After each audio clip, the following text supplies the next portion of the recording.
Living Arts Foundation, Inc. to lease the Florida East Coast Train Depot. Who will be presenting? Dolores? Okay, thank you.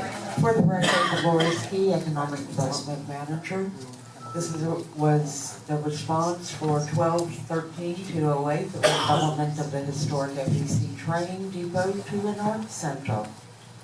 Just about the RFP process for those folks out there. Staff examined best practices from around the U.S. to write and author the RFP. We looked at Governor's Island in New York City to see how they did a public-private partnership, as well as the Computer Factory Arts Center in Alexandria, Virginia, which is the foremost art center in the U.S. The advertisements were issued on June 27th on Demand Star, which goes nationwide, as well as on the Palm Beach Post. Bid responses were due back on August 1st, 2013. After reviewing our one applicant, which is really exciting because we were expecting different art agencies within the county to respond. To our delight, they all joined forces and came collectively together in one amazing RFP response. And this is amazing when you can have groups collaborate and come up with an amazing package, all under the Living Arts Foundation and the Design Center for Creative Arts. So this is exciting. A lot of times people think artists are just those people that go out and do crazy things. But you know what? There's an economic impact for artists, and it's huge. And as you can see here, the Business Development Board did an economic impact of the short-term benefit to our city for what this center can create for our economy. And you can look at the direct. That means what they're going to be spending upgrading the building as well as the jobs. The indirect, which are the secondary jobs, and then the induced or the tertiary impact, coming up with this one project of the arts with a total economic short-term benefit of over, what, $4 million? That's huge in the short term for our city.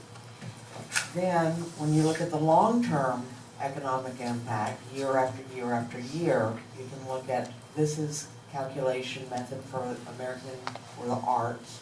You can look. So arts has a significant impact to our local economy. When you look at the average salaries and consider that their estimated one job is over about a $35,000 range, and you consider that in our city alone, our Lake Worth employee only earns about $28,000. That's a significant step up for our residents here in Lake Worth. So the economic impact, arts mean business for our city, and that's huge. So, our contract highlights, and we worked incredibly hard on this 44-page document, the investment in a city-owned property that has an appraised value of about $343,000 is $1.7 million is the estimated dollars that will be spent in a city-owned building. We also, even though that they are a nonprofit organization, they have agreed to pay in lieu of taxes, and because they didn't have to, they're nonprofit, we have assumed the 2013 Pampa taxable value times the consumer price index beginning in 2014, and that will float with the CPI index. They will be paying their own property insurance, and they have agreed to performance benchmarks over the years. The city team, there were a lot of us on the city team to make this happen, and I want to acknowledge all of these people that worked diligently from an engineering point of view, for William with the historic part, Dwayne Estelle and risk management, making sure the property insurance values were all complete, Joan in the CRA, our city attorney, and then I was just a pretty base. So at this point, I would like to turn it over to give more details about the project to the architect that is actually going to be making sure that it's going to be beautiful and astounding. Now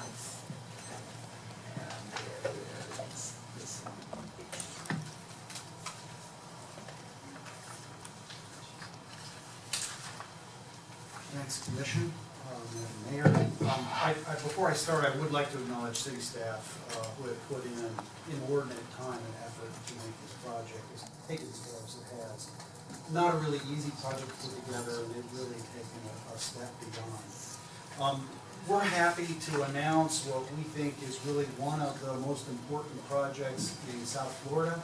And we think a project that's going to be exceptionally important for the future of Lake Wood. Could I trouble you for 1 second, maybe to use the other microphone, because that one's kind of difficult to hear. And you can hold it in your hand if you'd like to take it out of there if it's more comfortable. I won't go that Hollywood well, I mean. All right, I'm going Hollywood. Oh, that's much better. And if you would just state your name too for the record. Sorry. Kevin Griner, I'm with the IBI group out of our Pompano Beach. Thank you, sir. The Benziken Center for Creative Arts is a unique national facility. We think it's the next step in Lake Worth's not only artistic development, but economic development. Before I do start on the details, I'm going to move very quickly from here forward. We do have some of our board members in the audience. If our board members would be recognized, we have with us Steve Pendrich, Cindy Levine, Honey Bryant, and Paul Fisher. Our board is an exceptional group representing the best of South Florida from the business, the arts. This is a group that not only loves the arts, but really supports the arts and has throughout their lives.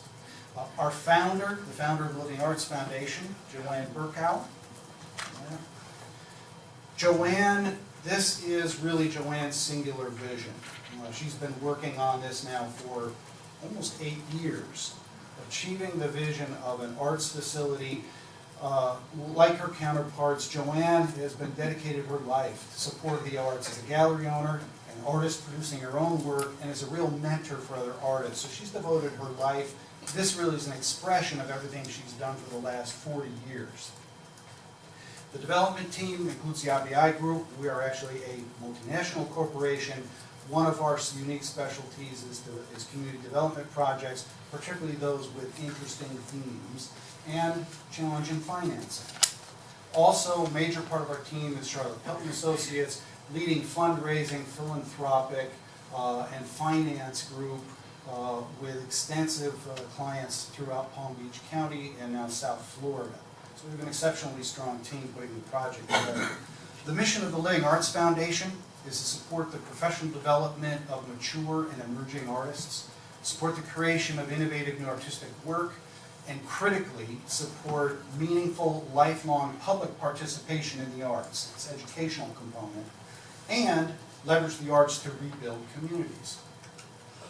You're asking why the Benziken Center? Really, it's a twofold question. A lot of people understand the benefits of the arts as educationally across all fields. Until at least 3-4 years ago, Florida was the leading state in the country for the growth of artists in terms of residents. Now 29% of all artists are located in the southeast proper. South Florida has emerged as a major destination, global destination for the trade, buying and selling of art. And the arts really can be an engine of community development. However, the problem in South Florida that we are, and I'm talking from Palm Beach County, Broward, and Miami-Dade, an exceptional global center for the buying and selling of art, the trade of art, but we're weakening significantly as a place to make art.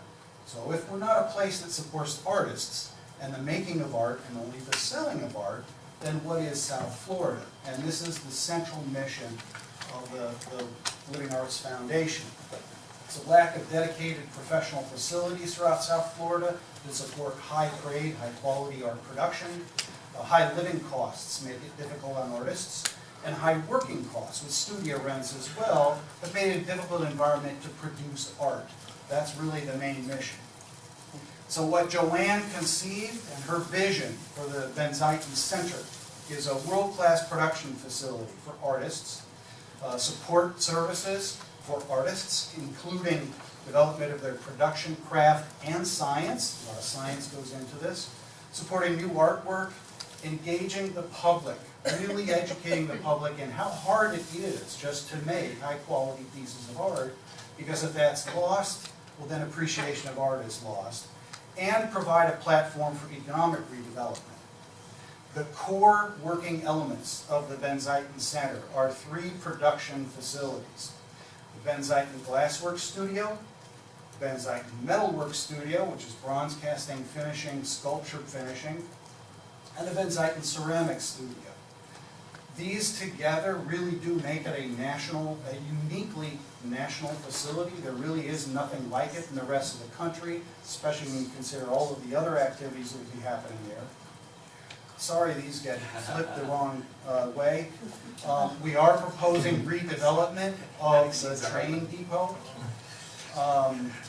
Imagine spinning these 90 degrees. The building sets up perfectly for these 3 production facilities. It will take some expense to renovate the building, to upgrade the systems. We'll also be redeveloping the building in accordance with the city's historic preservation guidelines, since it either has or is about to become a locally designated landmark. That's happening imminently. On the inside of the building, we're proposing the northern end of the building will be the main entrance, with a small gallery space, meeting rooms, offices for staff, and the rest of the facility is glass blowing in the northern third, ceramics in the middle 1/5, and then the remainder would be the bronze casting facility, with the outside covered facility is the major kilns and furnace area. So it really does set up perfectly for operations. In addition to the production, and this is where the center gets really exciting, not just creating high quality art and a magnet for artists, but it's a real hub of activity for arts, public events. So we have the production facilities. We'll also be running artist in residence programs, daily tours, demonstrations, classes, longer term public arts education programs. We're looking to team with more than one university on offering university-level courses, because those facilities are lacking within the region's universities as well. You wouldn't believe how popular glass blowing and metal casting is for group and corporate team building. Interesting things can happen. It's also a center for receptions and events, artist meet and greets, lectures, conferences, film screenings, those types of events at all. So a real hub of activity. And longer term, as the center gets off the ground, we imagine, or we envision, that as pieces are produced, a certain number of them we'd like to make available for a public art installation program here in Lake Worth. So as we start producing work, those pieces start coming out of the facility and actually populating the streets and public places of Lake Worth. The business model that we've developed is based on exhaustive research of the arts market and the arts industry, and believe us, it is an industry. Thank you. The facility in the end will be a national draw because of the combination of these facilities and the quality of the operators. We do have 126,000 resident artists in Florida, which are the local market. Palm Beach County extremely strong in the artist market. I've already mentioned the strength of the international arts trade business, which adds to this as well. The regional demographics play into this as well. We're talking about 8 million people within 100 miles for repeat visits, visitation. Also the regional tourism, cultural tourism market, and our education market. Within 50 miles, we have 70,000 university students, which also play into this as well. So on the demand side, exceptionally strong business model. It will be run as a not-profit. The estimated cost to open the facility are about $2 million. That includes about 1.7 in capital costs to improve the building, plus equipment, plus initial operating expenses. We will be offering very sustainable, affordable pricing to artists wishing to use the facility. The operations, and this is really key, the operations will be self-funding on an annual basis. Unlike a lot of not-for-profits, we won't be expecting to go out for grants to keep the lights on. Instead, additional money in the form of memberships and grants will go directly into the hands of artists in the form of scholarships, commissions, and artist in residence programs. Really key to the success of the facility, yes, it is a new facility, but technically it is not a startup because our operators are already firmly established in the arts industry. We feel very fortunate to have our Bronze Foundry operator as Modern Art Foundry. They are, to our knowledge, the oldest continuous operating bronze foundry in the United States. They're the oldest family-owned operation in the United States at 85 years. They're excited to be a part of the project. They've been written up in the New York Times if you care to look them up. Our glass blower running the glass blowing facility is Lotus Design Group, led by Rick Eggert. He really is a rising star in glass blowing, one of the most exceptional glass blowers in Florida. He too keeps asking me every week, when's he get to move in, when's he get to move in? Very anxious to get started. And our clay operations will be run by Flamingo Clay Studio locally, very successful, established, long-running, collaborative art studio gallery. The benefits of the project, we have looked long and hard throughout South Florida for the right location with all of the right elements. We think Lake Worth is it. We think this is really a perfect fit in the neighborhood, a perfect fit in that building, and it really is the next step for the development of Lake Worth's art complex. The downtown, Lula, this really is going to put Lake Worth on the map. The benefits coming out of it are pretty obvious: educational opportunities, jobs, job training, both paid and apprenticeships, increased visitation and spending to Lake Worth in the downtown. If it's successful, our greatest hope, one of our biggest hopes, is that artists using the facility will take an interest in Lake Worth and living in Lake Worth. So it will help drive some housing demand and help support property values. The economic benefits that Dolores started to hint on are not insignificant. 18 permanent jobs, 12 indirect jobs created as a result of that employment. Just from the employment and wages being spent, 5.7 million total annual economic impact on the wage and employment side, including 110,000 in new taxes every year, generated through a combination of spending, visitation, all that. In addition to the employment impact, 12,000 annual visitors will provide additional spending to the downtown. So not insignificant in terms of the city's economic development. Within the lease, we've established milestones for development. These are outside dates, and these are really the drop-dead dates, with the end date of everything being May 2015 for a comprehensive grand opening. However, staff is working with us right now to open the facility as quickly as possible, and we're actually trying to schedule the glass blowing facility opening well ahead of the rest of the facility. So we want to generate activity in the building as quickly as possible. We really appreciate the city's effort on this and your warm invitation to be a part of the city. We're looking forward to getting the center started and being part of Lake Worth. Thank you. Thank you very much.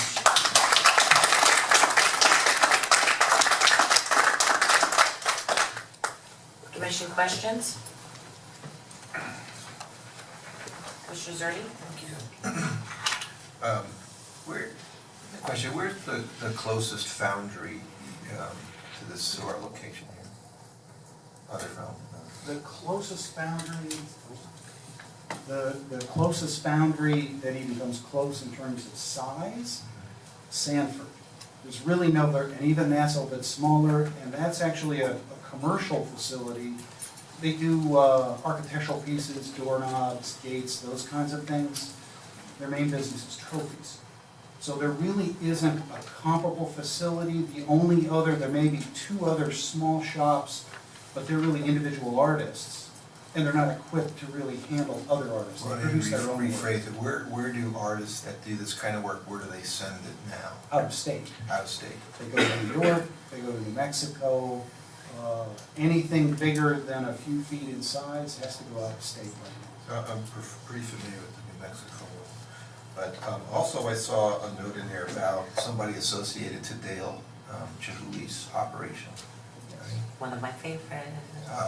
He started a group, an association out there in Taos, New Mexico. Hilltop. Yeah. Yeah, a lot of folks that I know were involved with that, and it was really successful. Did a lot for the community out there. So a tremendous connection, and I feel that's a big strong.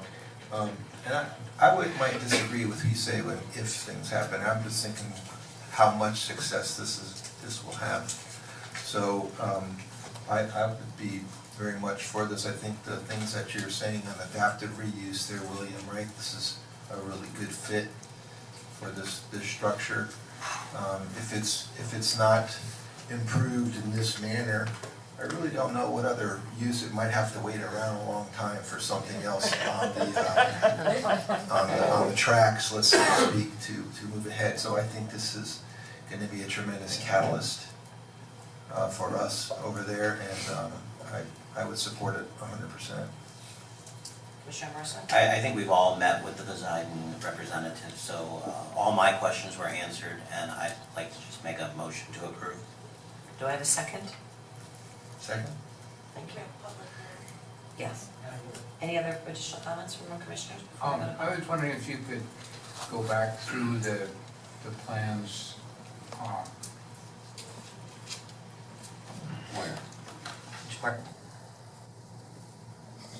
There we go. No, the elevations give me that trouble, but the plans I was looking at, yeah. Can you point out again the approximate dimensions and the, just ballpark, and the glass blowing, the ceramic, and the brass areas? The total square footage of the building too, to give some ideas too. Total square footage of the building, including the outside covered area, showing the two levels here, it's about 12,000 square feet. Starting with the entrance area, this is the north end with the main entrance, it's about 1,500 square feet. We've programmed about 2,500 square feet for the glass, another about 1,500 to 1,700 square feet for the ceramics, and my math is going to be off because I'm doing it from memory, but it's about 6,000 square feet or more remaining for the foundry operations.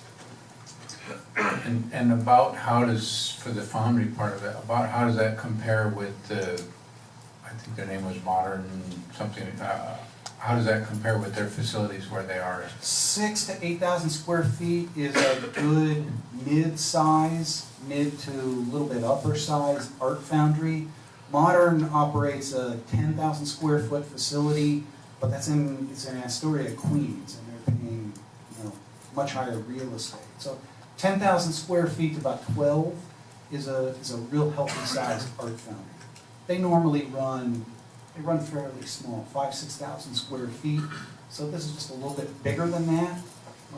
And one of the things that we're looking at with Modern, because of their experience in it, is actually phasing, and we right-sized this a lot. And they're confident in the size, but they'll also work into that full size of the building as they build trade going through the building. And that's the benefit of their 85 years of experience. And will they continue their operations there, or are they Yes. relocating? They're gonna continue their operations in New York, and then they will also be running this facility at the same time. Maybe in the winter, huh? There are worse places to be in January and February. No, just checking. This is not my area at all, as you probably heard from my earlier comments, but I'm a little bit curious that the center is run as a nonprofit. Yet the folks that are coming in are a commercial foundry. Tell me a little bit more about how that works, or how that will work. If I may, this is typical of these kind of models. The torpedo factory in Arlington and Alexandria, Virginia, works the same way as this model does. Also, some of the operations in Governor's Island work the same way.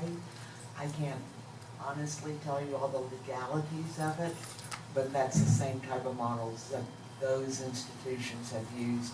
I am letting the Living Arts Foundation's legal people figure all that out, but I know it has been successful in those models. A similar operation, William Waters, Director for Community Sustainability, is the Mining Art Cooperative, which is on Lincoln Road. That is a nonprofit that has been in existence for probably 20 years. The individual art gallery spaces and art production spaces are leased to individual artists, and they are all for-profit in the sense that each one of those makes money off of selling their pieces, and then the art cooperative runs the facility as a nonprofit itself. So it would work and operate in a very similar fashion on a large scale. Each of the operators will be operating under a management contract, in essence, for the foundation. So they bring to bear their experience, their ability, their knowledge, also their contacts in the industry. Their ability to bring artists from the rest of the country is extremely important in the long-term success of this. Think of the center in, and I really do mean this because I work on incubators and accelerators as well. Small artists are small businesses, and don't ever forget that. And it's a tough living that they make, but they have to be really well skilled and exceptionally practiced small business people as well as artists. So then in the end, what this really is really, it's not an incubator, but it's an accelerator for small businesses who happen to be artists. And that's where the main benefit. Rather than trying to start this with all brand new or just really from the ground up, we thought it was a much smarter idea to bring people in who are doing this successfully now, run it as a not-for-profit, but bring the benefit of their experience and their business acumen, because they not only have to run the center, but they're also supporting other artists and producing their work at the same time. And that's really why we're using this model, and it really is a traditional model in the world. Vice Mayor? Just a comment, congratulations, welcome, wish you the most success possible. But I also think we should take just a second to once again thank the Thies folks for having donated this property to the city initially, or we would not have had this opportunity. And I remember the night we got that grant, and we thought it would be a great shot in the arm for the city, and it turns out it looks like it will be. So again, thanks to the Thies folks. Thank you. Commissioner? No, okay. Okay. I'm extremely excited to see this business model, and I thank you for bringing a presentation that shows the economic development